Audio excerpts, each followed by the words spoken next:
I also received some questions via email, and I will address them during the meeting as well as responding to individual emails. Let's wait one more minute to 3:02 and then be respectful of time. We'll get going. I'm checking my emails about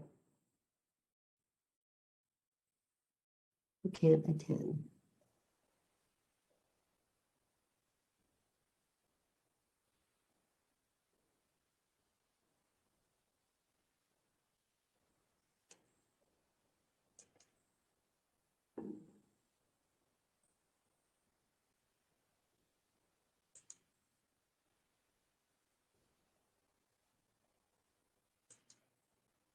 Well, it's 3:02. Why don't we get up? Here comes somebody. Did I just hear a little blip? Maybe not. Anyway, let's get going. I think we all sort of know each other. I know most people. I'm Robin Fleischman with the City of Golden in this capacity with the Downtown Development Authority, but I really want to welcome everyone. So this is a meeting to discuss the new sidewalk and parking lane business expansion permit program. But I'm going to turn it over to Rick Murby and Lauren Simmons of the Planning Department, because they are the folks that created the program and are administering it. So Lauren, Rick, did you guys want to explain it? And then we can just ask some questions, let everyone ask questions, and everyone can benefit from all the answers, and others will jump in to help answer as needed. Sure, maybe I'll just start with the history and then turn it over to Lauren. Is that perfect? So, you know, we the city engaged in a big experiment over the period of COVID over the last year, and that is to allow business expansion into right-of-way areas, the sidewalk as well as parking lanes in downtown, and then also on private property outside of downtown. And so that has been functioning as a temporary permit system for this past 9 months or so. And we've had an opportunity to see how it works, and the public has seen it work as well. And we have been able to observe what we would want to do and maybe not want to do in the future. And so we put forward a proposal to City Council to allow downtown merchants, retailers, restaurants to continue using the sidewalks and parking lane for business expansion. I think a lot of people like the vitality it creates, and a lot of business owners like the energy and the additional business they received. And so we wanted to figure out a way to continue that program in a more permanent fashion. And so what we proposed to council was to do this on a seasonal basis between April 1 and October 31st each year. And so in advance of April 1st, we would have an application process go out, and people could apply to use both the sidewalk and the parking lane, and they'd just have to follow all the requirements that come with that permit opportunity. And so council agreed that this is a good thing to continue doing, and so we have been charged with creating that new application process, taking elements of the temporary permit and applying them to this more permanent version on a seasonal basis, and then allowing downtown business owners to apply. So that's kind of where we are currently. Council has endorsed this, and it's up to us to figure this out. And I think you know, there's a little bit of nervousness. So I think what we all need to agree upon as we embark on this continuation of this experiment into the public realm is to, you know, agree to cooperate with each other and try and make this work. I think if we can figure this out and work together, we have a good chance of sustaining this going forward. And so we're really counting on our business owners to work with us and help us refine this so that council still likes it in another year and wants to continue this program. It's not set up as a pilot, but it could quickly be curtailed if things don't go well. So we urge everyone to approach this with you know, an openness and a spirit of cooperation. And I think with that, I'll just turn it over to Lauren, who's been working on coordinating this new permit process. Thank you. So with the input we received from the temporary program, and also noting, I know Rick sort of mentioned it, but the sidewalk permit program that the city has been administering for many years now has now turned over into a administrative process.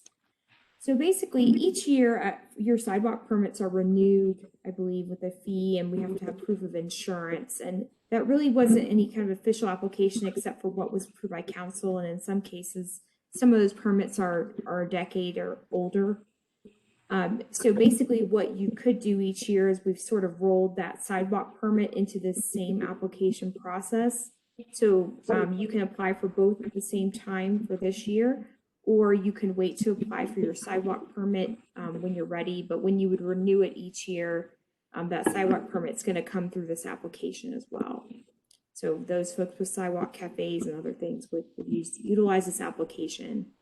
The requirements for the sidewalk permit and the parking lane permit are pretty much the same. We want to see a layout. We want the proof of insurance, property owner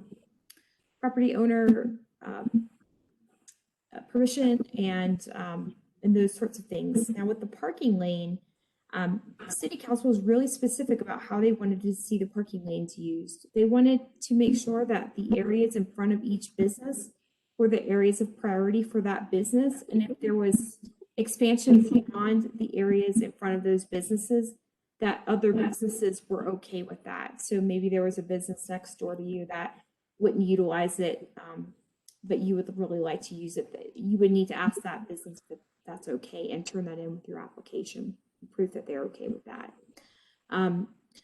So city staff has come up with a new application. I believe, Robin, did you email that out to everybody? Yes, and I'm happy to share it, Lauren, if that would help you. I have it ready to share on screen. Sure. Would that be helpful? That'd be great. Thank you. Let me do that right now.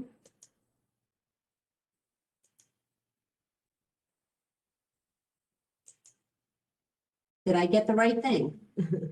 Yes. Thank you. So the big differences are kind of spelled out here. The first part is the parking lane permit is valid from April 1st to October 31st. Kind of the idea was that we would get everybody's applications for the parking lane in a period during March. This year, obviously, it's going to be a quick turnaround. And we would review all those at the same time. Several departments had concerns about access, ADA, making sure that all the access throughout downtown is maintained with each of these permits. So that's why we want to review them all at the same time. The sidewalk permits are rolling. They can come in whenever, but you can just to make these easier, we thought we'd go ahead and put this in here.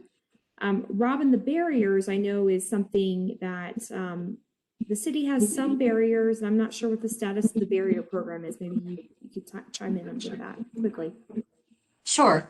So we have, so the white fencing that the city rented last year is a temporary solution, and I'm not sure how much, we'll have to see how much longer that will be available. But really the Downtown Development Authority would like, and I think everyone would like to see a very nice look, a more consistent look. And so last year, as many of you know, we purchased 120 feet of some very nice wood fencing that's movable and modular. And so we kind of experimented and shared that around town. At the next DDA meeting, which is Monday night, the DDA is going to consider a much larger purchase of the nice wood fencing from the same company, perhaps up to 600 feet. Details of how those are going, if it's approved, how they might be shared or rented or loaned still have to be worked out. They will not be available for April 1st. We haven't put in an order yet. We hope if it does go forward and the board approves it, then they would probably arrive in phases. And so if the DA approves that, we might have some nicer looking fencing to share around, and we can just keep you posted on that. But like I said, it will not be available on April 1st. So the fencing that's available right now would have to be what's used, or other fencing potentially. Thanks, Robin. And maybe this is a good quick segue over to Stacy with our liquor licensing to chat briefly about the liquor licensing, any changes to that program with COVID and this year, and what the merchants can expect. Yes, so I think since we last talked, we're all in agreement that if they apply for their right-of-way permit or sidewalk seating permit under the same conditions as what they did last year, then they're good until October because the state extended that approval on those temporary COVID. Can you hear okay? Okay. And so if you're not making any changes, you're approved exactly like you were approved through the planning process last year, you're still good with liquor licensing only through October. If you do make changes, you're extending it or you're adding more to another side of the street or something like that, then we do need you to do a new temporary modification permit to make those changes. But staying the same, stays the same with me. Any changes would have to be changed through liquor licensing as well. Thanks, Stacy. I think everybody just, kind of hang tight with the liquor licensing. And if you have any, it's a permit that's on top of this. So we will send out further information if there are changes that the MAS would need to know about for this program. Robin, would you mind scrolling up just a moment so I could get to this section of the application? So right there, it's great. So essentially all we need to know is the addresses of the businesses that are applying. So if you have multiple addresses, frontages, it's really for us to determine the frontages that the parking lanes or sidewalk areas that are in front of your business. And then just some general information about who is sort of in charge of your, who's administering this for your business. And then also we asked for a letter kind of explaining how you're proposing to use the parking lane and the sidewalk cafe. I mean, it doesn't have to be super detailed, but just give us a general idea, outdoor dining, display of whatever it might be that you're wanting to sell. And in that letter, if you could provide the property owner contact information, just as instead of having it as a separate piece of the application, just ask if you provide that in the letter in case we need to contact the property owner for any reason. Would you, and each permit is $50, so $50 for the parking lane and $50 for the sidewalk, and that's your annual fee for both of those. So it'd be $100 total for both, or $50 for each one. Would you mind scrolling down a bit, Robin? Happy to. Thank you. Just past liquor licensing.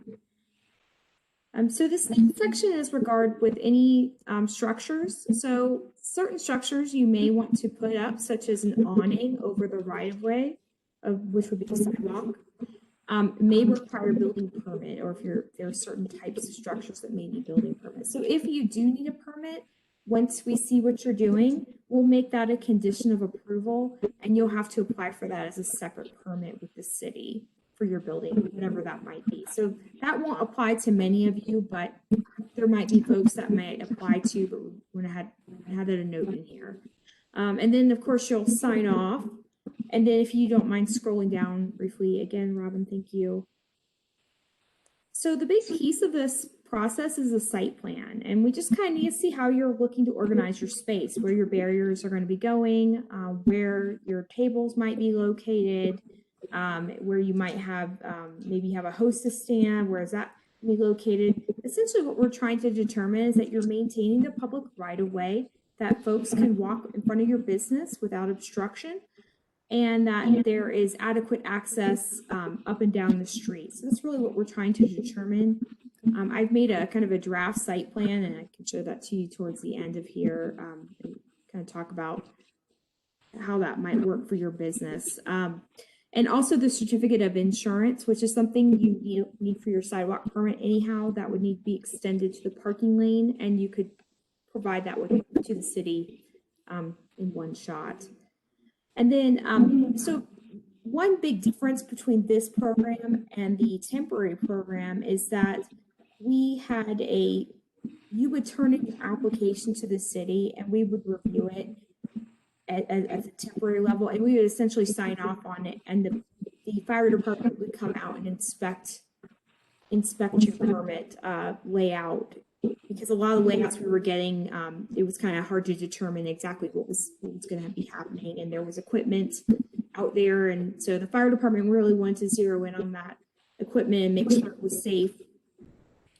But in the new program, there's actually going to be you'll have a card from your issued permit will be sort of a card that both the planning department and the fire department will sign off on after we've inspected your layout. So once you have everything up and running, there's contact information about how to request an inspection, and somebody from one of those two departments will inspect your site and make sure it's in compliance with not only your site plan, but sort of safety features that we are in expectations for downtown. So that's pretty much it. I don't know if anybody from fire is on the call. Katie, are you on the call? I'm not sure if she's on here. I don't see Katie. Okay, I know Jerry's out. Right. But if you have any questions about fire things, you know, if you're wanting to portable heaters, electrical cords, etc., you know, certainly email them, and you can, any questions you might have, they can certainly answer them. But if on site, they can answer your questions as well as you're getting your stuff set up. So with that, Robin, I'll take a pause, and happy to answer any questions, or if there's any other staff members that wanted to chime in before we get there. I'm not sure. Hi, Lauren. This is Chris Cohn. I have a question about permitting. So it looks, you know, based on what we saw during the temporary permitting process, there was a pretty significant expansion for a lot of restaurants in terms of their indoor capacity and what they obtained outside. And my question is there going to be a requirement for any additional bathrooms or facilities consistent with building code based on significant expansions of small restaurants in the downtown area? I believe Scott Greer is on the call, so I'm going to bat that over to him. Hi, Chris. So the code answer is yes. You should be responsible for providing the appropriate amount of bathrooms based on an occupant load. In patios, you know, while they sometimes don't count towards the occupant load for egress purposes, they always count for, you know, having the appropriate amount of restrooms on site. Now, I don't know how this should all play into it. And quite frankly, I wasn't really concerned so much about the bathroom aspect of it. More so concerned about providing the appropriate, you know, ingress and egress out of the space. And typically, you know, the egress out of a building is to a public way, a sidewalk in front of the building. The bathrooms, I really don't know that we need to go down that road. I'm not sure where we would even put those in it. But it's something, I guess, if other folks want to, you know, dive deeper into that, I'd be happy to try to provide any additional advice. I mean, outdoor events, obviously, we have a lot of, you know, the restrooms that are placed out in the porta potties, but for something like this, I don't know that we need to go down that road. Thank you, Scott. Chris, does that answer your question? Yeah, I think for the most part, I guess there are just a few, I think, where there's, you know, large expansions, and those have always been my concern, right? When you're doubling or tripling in the indoor capacity with outdoor space and ignoring the loading, that is a question I would have going forward. And if we're not concerned, we're not concerned, but at least thought I'd bring it up. Well, Thank you. I mean, you know, given how this all kind of came about, obviously because of the COVID and the reduced capacity of indoor seating for the restaurants and businesses, you know, obviously that wasn't a concern at the time. I guess it could be on a case-by-case scenario where, you know, depending on the size of the outdoor area that's allowed, for a particular business, we could obviously have that discussion and provide the extra potties for the customers, but I think maybe that's better suited on a case-by-case scenario, and how big of an expansion are we talking about occupant load wise? That makes sense. Thanks, guys. Robin, if you don't mind, stop sharing so we can make sure to see everybody on the screen. Any other questions out there? I think there was one email question I received that asked about, is this replacing the existing sidewalk permit? And it is. So basically, instead of each year, I believe planning sends out letters asking for proof of insurance for continued use of your sidewalk cafe. So basically, instead of doing that each year, you'll just be asked to fill out this application for your sidewalk cafe. And if your site plan doesn't change from what you already have, you would just need to provide that each year, just to make sure it's the same site plan. Hi, Lauren. This is Eric Lugo, and I would like to ask for a little bit of clarification on what like a sidewalk cafe is. And I'm concerned about like what does food preparation mean? Okay, yeah, so one of the changes that was made with the permit process this year was, as part of the temporary program, the city did allow some food preparation in the parking lane. Right. However, the council was really specific about excluding that with this new program. So there is no food preparation allowed in the parking lane, meaning you can't park a food truck, you can't put a grill out there and, you know, cook something. So that all that food preparation needs to take place in your building, not out there. You can serve food, you can consume food, but it's the preparation piece needs to stay indoors. Fantastic. Okay, so as far as like the Jefferson County definitions, food prep means that I can prepare it in my commissary kitchen and reheat it on site. So long as I'm not preparing it. That sounds about right, but you know, you would still need, this does not trump your public health requirements or your Jefferson County requirements. This is just the city sort of giving you a venue, an additional venue to serve your food. But yes, you would need to. Right. So I understand the same rules apply. I'm just saying, so what has changed in food? What I'm looking for, I think, is the definition of quote unquote food preparation.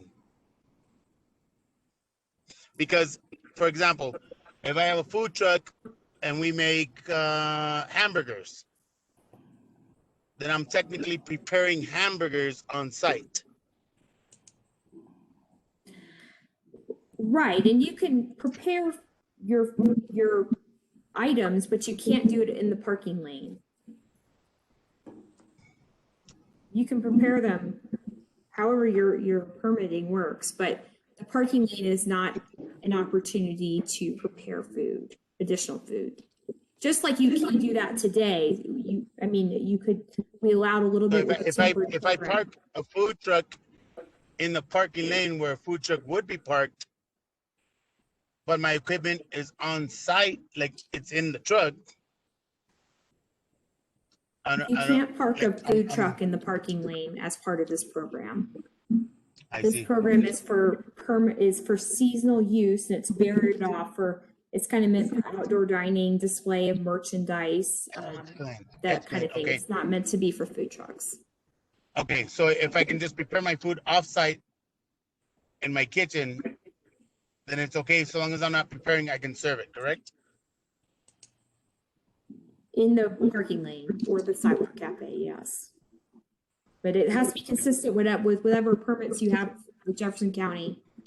And I don't know if there's anybody on the call that's a little more knowledgeable about that kind of thing, but essentially, this does not afford you additional opportunities to prepare food. Rick? Yeah, I just wanted to clarify that, this is also tied to the frontage of the building. So, it's not meant for people to come from outside the area to get a section of the parking lane and set up food service either. So if this is only an opportunity for adjacent businesses that have brick and mortar locations attached to that sidewalk parking lane area. Can you clarify that for me, Rick? Yes, if you have a business, and say we're talking about Washington Avenue, if you have a business on Washington Avenue and you have the sidewalk and parking lane in front of that business, that's where you would apply. That's when you would apply for a parking lane permit to have seating, outdoor seating for your restaurant. You wouldn't, if you don't have a business there already, you wouldn't be able to bring food to that location from somewhere else and have food service going on in the parking lane. It's only for those people, only for those business owners who actually have businesses along the street frontage themselves. Okay. So in the event that the business on, like you said, say Washington Avenue, doesn't offer food, but we partnered, would that enable me to serve food? That was not the spirit of the ordinance. It's meant to serve the businesses that are there and how they operate currently. Right, and I agree that perhaps that might not be the initial spirit, but I would offer that within that same spirit, offering food or a different atmosphere environment might bring more business because of such. Yeah, that really was not the intention of the ordinance, though, and I understand where you're coming from on that, but that's not what this was meant to do. It was meant to serve the business operations that actually take place in the buildings, and it's an extension of that business.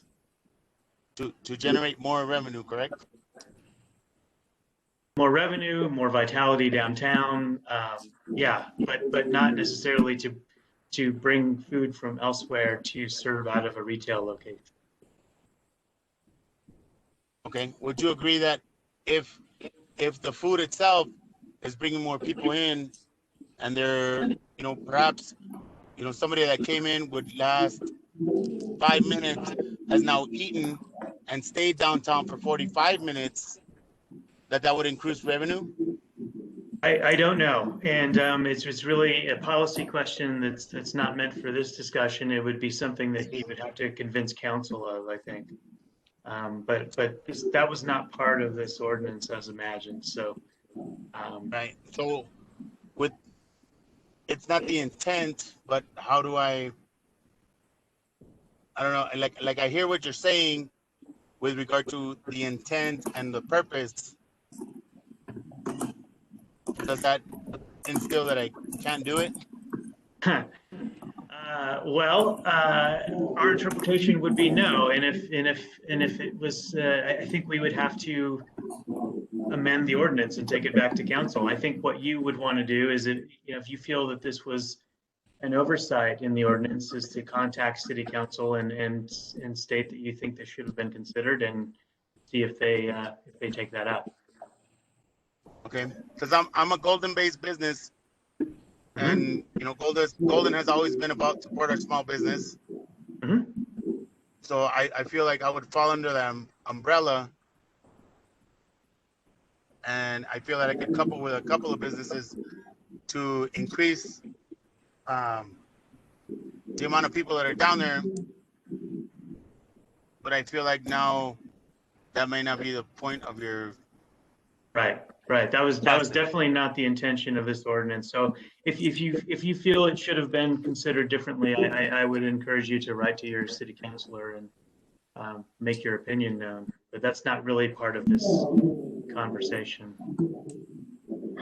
Yeah, Rick, we've had a couple questions about Miners Alley, and Miners Alley is kind of a special situation. It is an alleyway. It is not, a parking lane or a sidewalk. It's sort of a different item. And I know in our initial discussions about this program, we thought that due to a lot of the feedback we received from the business owners on Miners Alley, that a separate operational agreement that would be worked out with those business owners specifically would be more advantageous, as our current program as written wouldn't really address those concerns, because the alleyway is used for deliveries, but folks were also wanting to use it for dining and delivery or display. So I know Robin Fleischman was gonna kind of work on that a little bit as well.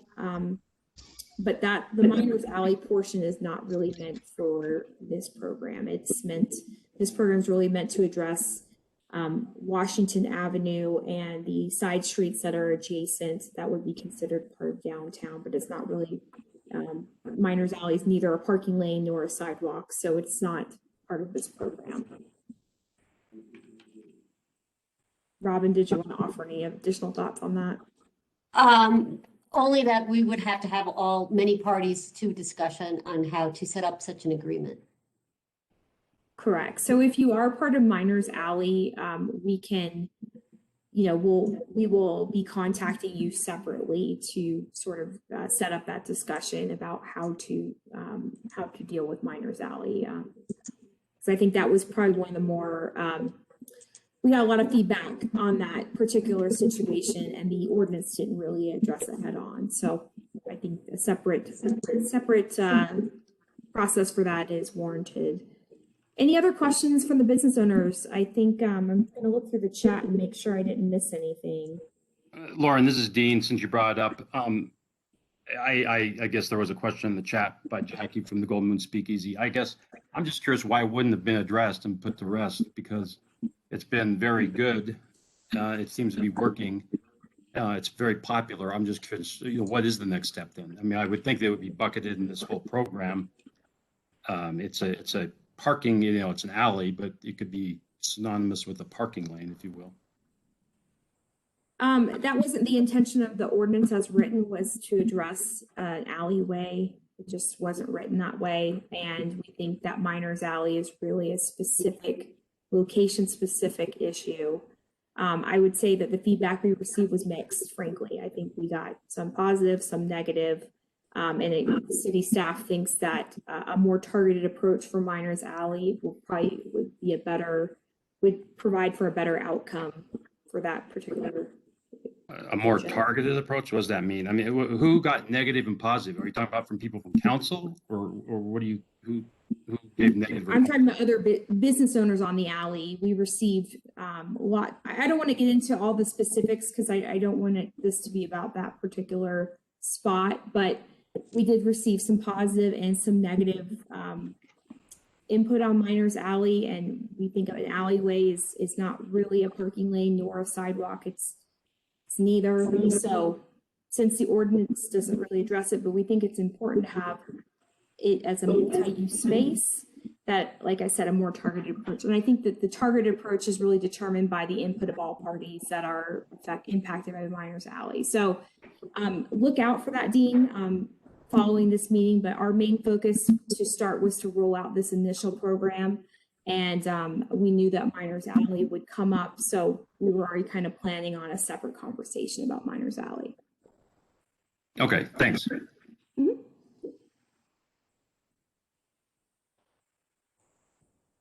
Any other questions? I think I know Robin emailed out the application, but we also are going to host it on our website. It's going to be that fill-outable PDF form that you are all used to from the original program. So we're going to go back to that. Hopefully that was helpful. And then you'll have an inspection card that will be kind of a different process piece. And essentially that will be kind of talking about, we'll be looking at the location of your barriers, any signs you've put out. One item that we've made sure to address specifically is on the barriers, whether signage is allowed or not allowed. The city's ordinances do not allow for signage on, quote, railings. So the interpretation would be that the barriers are not meant to have signage either.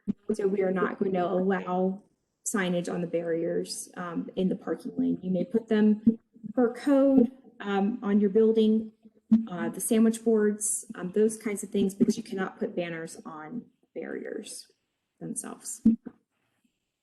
And if it would help, Lauren, I did email like 2 months ago, that flyer about what's allowable under temporary signage, and I can send that out again. That'd be great. Any other questions out there? Rick? I just wanted to make a couple comments. One of the things that has come up is, making the most efficient use of the parking lane. And, I think that's where some of this cooperation needs to happen, is to not artificially take away parking spaces where we don't need to, and sort of cluster things together so that there's room for car length still in some of these parking lane areas. So we don't want to have them just every 10 feet or so, which blocks anyone from ever parking there. We will likely need to work with you all on some of this flexibility to group them in a more logical, rational fashion.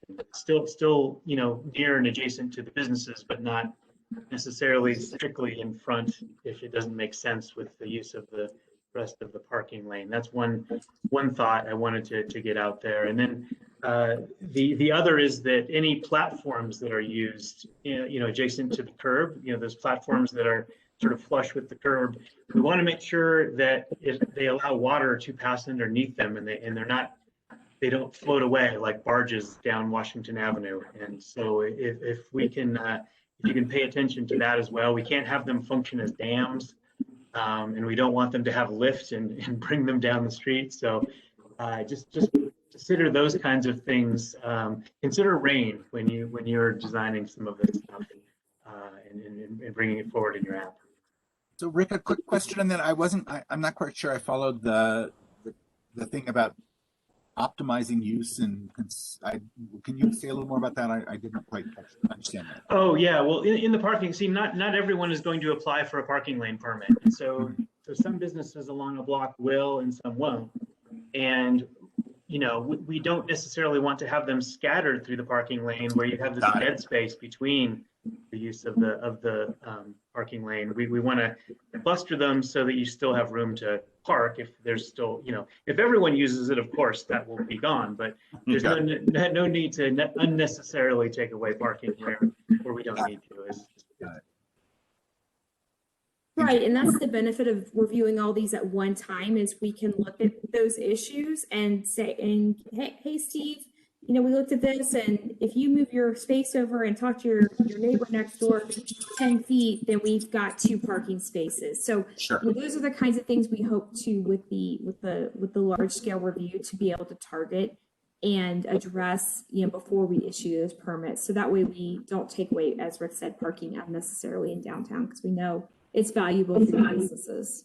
Got it. Thank you. And that was a lesson learned from last year's experiment, where as people started adjusting, we ended, their fencing, and first there was a lot, and then there were some adjustments smaller. We sometimes ended up with little teeny spaces that if people had shifted a little bit this way or that way, you could get a parking space, which is very useful. That makes sense. Thank you.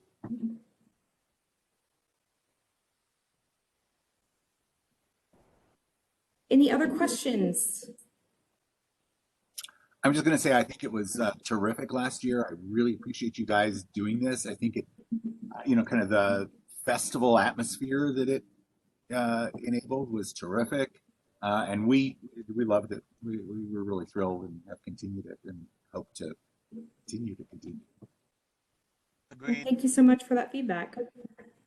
That's why council was really excited to do the seasonal program, and staff is responding with this kind of revised program with our lessons learned from last year. And hopefully, this is our first year of the program, so I hope it's perfect. I'm not counting on that. So any feedback you have from this year, we'll certainly take that into account for next year. I don't think that we, this is the first time we've all done this on a permanent basis, or at least, on a regular basis. So certainly we are open to feedback moving forward as well. Yeah, and I think we fully expect to have to make adjustments along the way. We're as Lauren indicated, we're not going to get this perfect out of the gate. So be patient with staff and with one another while we kind of work through this a bit. I don't know, Robin said you were perfect, Rick, so I don't see why you. I say that all the time. Rick's also Robin's boss, so we'll keep that in context. Just helping. But it Robin, is the payment that we it's discussed a- should be, you know. It's a shared environment, right? There's a lot There of you go. different people, Oh, a lot absolutely. of different needs, and we all have to work together and compromise a little bit in order to make a successful downtown environment to get the type of activity that you saw last year, Steve. So that's the goal, is to create this really lovely downtown environment. Wonderful. Thank you. All right, any other questions from the audience? All right, well, hearing none, we'll make sure to send a link to where the application is hosted on our website. And the deadline to get in your application will be March 22nd. If I may, just very quickly, I'm going to share with you my very rough draft of a example layout for all of you. So, you know, government tools here, so don't be too harsh, but essentially what I did here was just sort of show, you know, the sidewalk. Here's the brick paver area that some of you have in front of your business, and here would be the parking lane. So the parking lane is 10 feet wide, and each segment for parking of cars is about 20 feet long. So think about each parking space is about 10 by 20, essentially. And so I just made a quick example here to show how you might kind of show the egress into this area. You might put a retail display area in this area and leave this area next to the sidewalk as your sort of pass-through area. I know that some sidewalk cafes in downtown are along the sidewalk, and the brick paver strip is what is open for walking. There are trees in front of some of your business sometimes, or planter boxes, and sometimes there aren't. So each scenario is really different. But I just try to draw something that would kind of, when we look at these permits, we're going to be looking for these types of details, where your business door is in relation to your dining areas, or where your access points are going to be. You'll need to, you know, maybe let us know what kind of materials you're using. I may have to come back to you with questions if that's not clear. So the more clarity you can provide staff, the easier it will be for us to get these done in an efficient manner. I'm going to stop sharing that. I think, Lauren, the little notes that you had, like here's the barrier, here's the seating, is really helpful. Those types of notes are really helpful for Lauren and the planning department to understand what it is you're after. If you we are not psychic. Yes, we are not psychic. So please label things for us and let us know what it is. We do our best to sort of determine it, but you know, oftentimes the line on a piece of paper could be a lot of things. So just, you know, if that's intended to be your fence, just say so. It'll be clear for everybody. Any other questions? I can send Robin. I will gladly send you that, you know, drawing I did. But you know, certainly that's kind of the idea for all you. And you don't have to do it color. I just did it for color so that it'd be easy. But it was for pretty that way. Thanks. And I assume basically the one we turned in last year is about the same thing you're looking for now. I think what you turned in last year will probably be just fine. You might just want to kind of last year I gave everybody a lot of grace. You know, I really kind of let things go. But this year we're going to be looking for labels and looking for a little more clarity. Okay.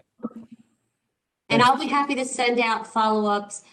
The application I sent earlier today, Lauren's drawing, but most importantly, the online link to the planning department with the fillable PDF, because that's the way that the application should be submitted. Don't submit them to me on paper, you know, on the PDF, submit them through the fillable PDF on the planning website, and we'll share that link as soon as it's available, which will be, you know, very soon. Thanks, guys. All right, thanks everybody. I don't think we have any other questions, but I will hang on for a few minutes in case anybody has any questions as we wrap up. I'll hang on too. Thanks so much. Bye, you guys.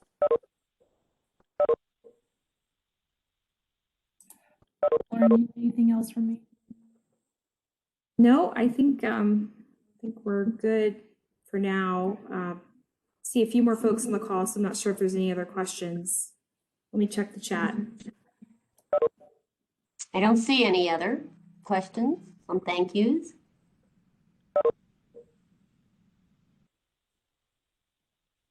All right, well, with that, I'm going to sign off then. Doesn't look like we have additional questions. Thanks, everybody. Lauren, can I Alright, ask you one question? As these come in, are you going to forward them out to all of us again so that I can make a comparison to like make sure there was no changes to the liquor? Yeah, I think that's going to be is kind of the review process. Okay. Is going to have you sort of being a reviewer and kind of what I'm imagining is like we'll get all